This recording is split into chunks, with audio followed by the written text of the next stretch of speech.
It's a hard place to get out of sometimes. Well, welcome to sunny Melbourne. Look, I've got a head on. yeah, I've got a cap. Peter Dutton may be a boofhead, but compared to some people on the Labor side, as far as I know, he's never been accused of rape or convicted of heroin trafficking or other serious criminal offences. So do you think that it's fair and reasonable to consider the sort of people that are on the other side of the equation when considering whether Peter Dutton is a boofhead?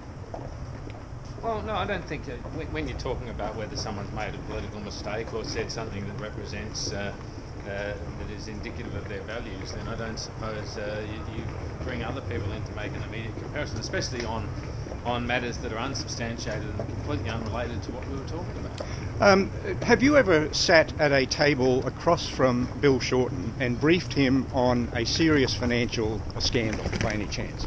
No, that's not. Well, my role. I have. Yeah. And I briefed him on the Trio Capital fiasco, which was the largest superannuation fraud in Australian history. And he never made any effort to get back to me to seek further information. He was the Minister for Superannuation at the time, and I thought that it was... I don't want the sun straight in your face, mate. That's all right. I'm going to have to get into this okay. car. Well, have a good trip. Thank you. Okay, bye.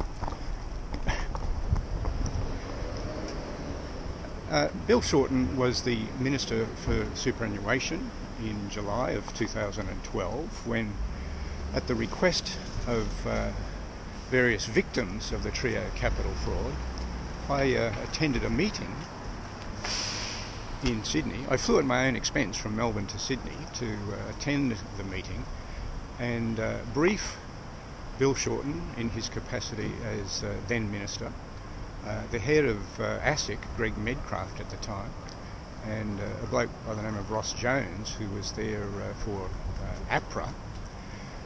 And I briefed them on public documentation that displayed gross shortcomings by oversight agencies that had allowed the offshore scammers who were responsible for Trio to steal $175 million from Australian investors and send it to offshore tax havens.